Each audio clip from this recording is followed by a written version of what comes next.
Welcome to my channel learning English with Kama. তো previous ক্লাসে আমি এরর কারেকশন করাচ্ছিলাম। যারা এইচএস এক্সাম দিচ্ছ তাদের অনেক রিকোয়েস্ট ছিল ম্যাম এরর কারেকশনের উপর ভিডিও করুন। তো আমি 8টা পয়েন্ট সেখানে করিয়েছি এরর কারেকশনে। আশা করি তোমরা সবাই দেখেছো এবং বাকিগুলো আজকে আমি করাবো। তো তোমরা যারা যারা কম্পিটিটিভ এক্সামের জন্য প্রিপারেশন নিচ্ছ তারাও কিন্তু ভিডিওটি দেখতে পারো, কারণ কম্পিটিটিভ এক্সামে কিন্তু এরর কারেকশন থেকে কোশ্চেন থাকেই একটা অন্তত পক্ষে। ঠিক আছে, তো দেখো 8 নম্বর পয়েন্টটি দেখো, প্যারেনথেটিক্যাল ফ্রেজ। এই প্যারেনথেটিক্যাল ফ্রেজটা কি? ফ্রেজ মানে ফার্স্টে আমাদের জানতে হবে, ফ্রেজ মানে হচ্ছে গ্রুপ অফ ওয়ার্ড, যেটা কি হয় একটা সেন্টেন্সের সাথে বসবে এবং তার কি থাকে না, সাবজেক্ট এবং ভার্ব, এই যে প্যাটার্নটা এটা ঠিক থাকে না এবং সে ডিপেন্ডেন্ট থাকে একটা মেন সেন্টেন্সের ওপর এবং সেটার উপর ডিপেন্ডেন্ট থেকে তার মানেটা ক্লিয়ার করে। সে স্বাধীন কোনো মানে তৈরি করতে পারে না। তো সেটাই হচ্ছে ফ্রেজ। এবার দেখো এই প্যারেনথেটিক্যাল ফ্রেজগুলো হচ্ছে, এগুলো একটু নোট ডাউন করে নেবে তোমরা। এরকম অনেক সেন্টেন্স থাকে, কম্পিটিটিভ এক্সামেও থাকে এবং তোমাদের এইচএসেও খুব থাকার চান্স আছে।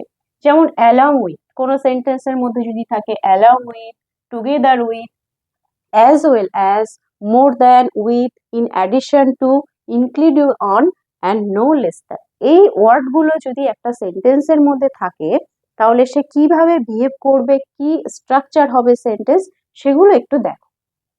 দেখো আমি কিছু এক্সাম্পল দিয়ে দিয়েছি, এবার আমি তোমাদেরকে বুঝিয়ে বলছি।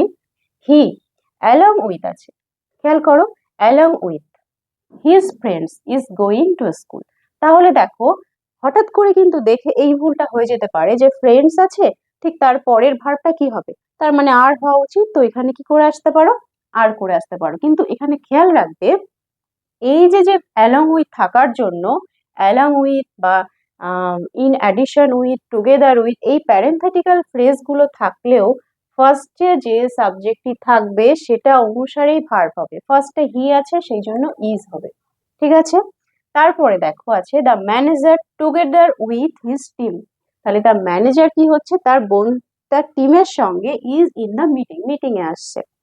খেয়াল করে দেখো ম্যানেজার কিন্তু টুগেদার উইথ এর আগে আছে, সেই জন্য সেটা অনুসারে কি বসবে, ইজটা বসবে। এখানে টুগেদার উইথ হিজ টিম এটা একটা ফ্রেজ, এটা কখনো সাবজেক্ট নয়, সাবজেক্ট আলাদা হয়। ঠিক আছে, তো এই ফ্রেজ অনুসারে কিন্তু সাবজেক্ট বসাবে না, ফ্রেজের আগে যে নাউনটা আছে বা প্রোনাউন আছে সেটা অনুসারেই ভার্বটি হবে। তারপর দ্য ডগস, কুকুরগুলো, as well as the cat, বিড়ালটির মতোই, অ্যাজ ওয়েল অ্যাজ মিন্স বিড়ালটির মতোই কি হচ্ছে, আর স্লিপিং। তাহলে ক্যাট দেখে মনে হতে পারে এখানে যেখানে তো সিঙ্গুলার আছে সাবজেক্ট, তার মানে কি ভার্বটাও সিঙ্গুলার, ইজ হওয়া উচিত। কিন্তু এখানে যেহেতু অ্যাজ ওয়েল অ্যাজ প্যারেনথেটিক্যাল ফ্রেজটা আছে সেই জন্য ঠিক তার আগের অংশটাই কি হয়ে যাবে, সাবজেক্ট হয়ে যাবে। তাহলে দেখো এখানে তার ডগস এর পরে অ্যাজ ওয়েল অ্যাজ আছে, এই প্যারেনথেটিক্যাল ফ্রেজটা আছে বলে কিন্তু এখানে ডগস যেহেতু প্লুরাল, তো সেটা অনুসারেই কিন্তু এখানে ভার্বটা প্লুরাল হবে এবং ক্যাটটাকে কিন্তু এখানে সাবজেক্ট হিসাবে ধরা হবে না। তারপর খেয়াল করো more than one student has passed. তাহলে ফার্স্টে মোর দ্যান কথাটা দেখে মনে হতে পারে অনেক বোঝাচ্ছে, সেই জন্য এখানে হ্যাভ হওয়া উচিত, কিন্তু নয়। এটা মোর দ্যানটা কি, মোর দ্যানটা হচ্ছে তোমার প্যারেনথেটিক্যাল ফ্রেজ, সেই জন্য এটাকে সাবজেক্ট হিসাবে ভাবাও যাবে না। কি হিসাবে ভাবতে হবে, তার আগে পরে। এবার যেহেতু এর আগে নেই কোনো সাবজেক্ট, এটা দিয়েই শুরু, তার পরের অংশটাকে সাবজেক্ট হিসাবে ধরবো আমরা। তাহলে one student has passed, one student যেহেতু সিঙ্গুলার তাই ভার্বটাও কি হয়ে যাবে, সিঙ্গুলার।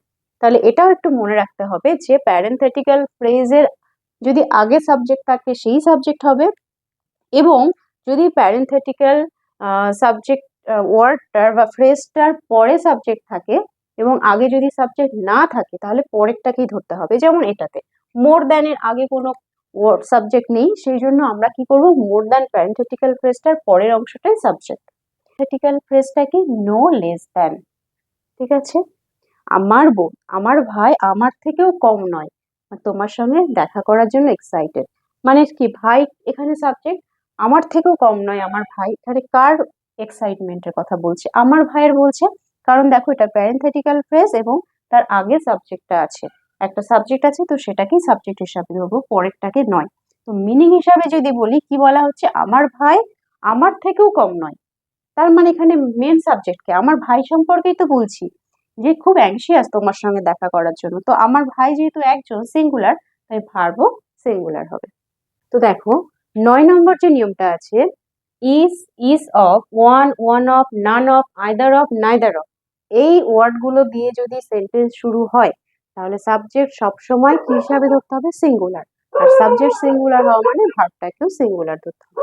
তো দেখো আমি কিছু এক্সাম্পল দিয়ে বোঝাই।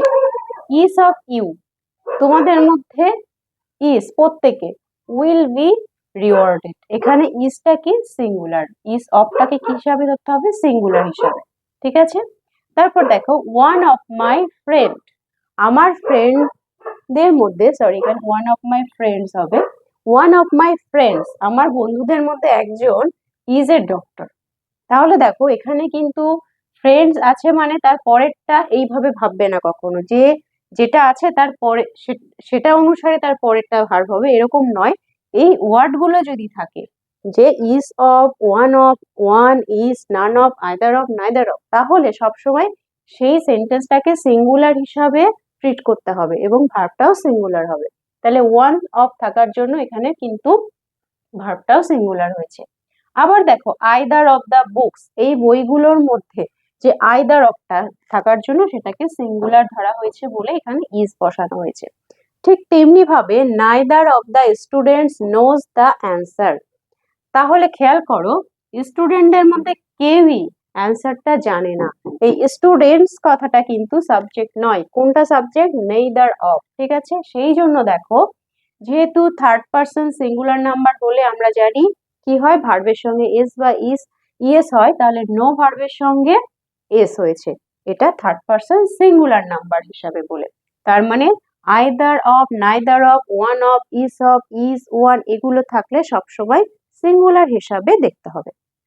তারপরে দেখো 10 নম্বর যে পয়েন্টটা এরর কারেকশনে, এটা ভীষণ ইম্পর্টেন্ট, খুব ভালো করে মনে রাখবে প্যাটার্নটা। আমি একটু দেখো শর্ট ট্রিক্সে লিখে দিয়েছি। এভরি, এনি, সাম, নো, এই ওয়ার্ডগুলোর সঙ্গে যদি আমি প্রত্যেকটাকে লিখি তাহলে কি হবে? Everybody, everything, every one. তারপর যদি এনি দিয়ে করি anybody, anything, any one. Some দিয়ে যদি করি সামবডি, সামথিং, সাম ওয়ান। আবার নো দিয়ে যদি ভাবি nobody, no nothing, no one.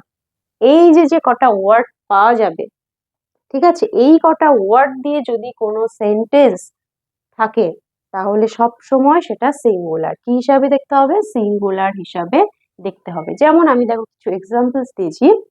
Everybody, everybody মানে এখানে কি হিসাবে বললাম দেখতে? সিঙ্গুলার হিসাবে। তাহলে দেখো সিঙ্গুলার এবং থার্ড পারসন এভরিবডি আই আর ইউ এর মধ্যে পড়ে না, তার মানে বাকি আই আর ইউ বাদে সবাই থার্ড পারসন এবং তাকে কি হিসাবে ধরতে হবে? সিঙ্গুলার হিসাবে। সেই জন্য সিঙ্গুলার হলে কি হয়? ভার্বের সঙ্গে প্রেজেন্ট টেন্সে এস বা ইএস হয়, সেই জন্য এসটা হয়েছে। ঠিক আছে, নেক্সট সামথিং স্মেলস ডেলিশিয়াস, তাহলে সামথিংটাও কি থার্ড পারসন সিঙ্গুলার হিসাবে ধরতে হবে। সেই জন্য দেখো ভার্বের সঙ্গে এস বা ইএস হয়ে এটাকে সিঙ্গুলার করা হয়েছে। এনি ওয়ান, এটাকেও কি ধরতে হবে? এনি ওয়ানটাকেও সিঙ্গুলার ধরতে হবে, সেই জন্য ভার্বের সঙ্গে কি হয়েছে? এস বা ইএস যোগ করে সিঙ্গুলার করা হয়েছে। Wishes to help me. তারপর দেখো নোবডি নোজ দ্য ট্রুথ, কেউ সত্যিটা জানে না, তাহলে নোবডিটাকে কি থার্ড পারসন সিঙ্গুলার নাম্বার, সেই জন্য ভার্বের সঙ্গে এস বা ইএস যোগ করে কি করা হয়েছে? সিঙ্গুলার করা হয়েছে। তাহলে বোঝা গেল এই প্যাটার্নটা। Everybody, everything, everyone, anybody, anything, anyone, somebody, something, someone এবং নোবডি, নাথিং, নো ওয়ান, এই ওয়ার্ডগুলো থাকলে সব সময়ের জন্য সেটাকে সিঙ্গুলার সাবজেক্ট ধরতে হবে এবং তার পরের ভার্বটি সবসময় সিঙ্গুলার হবে। তো আশা করি আগের দিনের পার্ট 1 ভিডিওটি এবং পার্ট 2 যে এরর কারেকশনের ভিডিওটি তোমাদের জন্য ভীষণ কার্যকরী হবে এবং এটা যদি তোমরা ফলো করো আশা করছি তোমাদের এরর কারেকশন ভুল হওয়ার সম্ভাবনা একেবারেই থাকবে না। তো আমার ভিডিওটি যদি ভালো লেগে থাকে অবশ্যই সাবস্ক্রাইব করো। Thank you.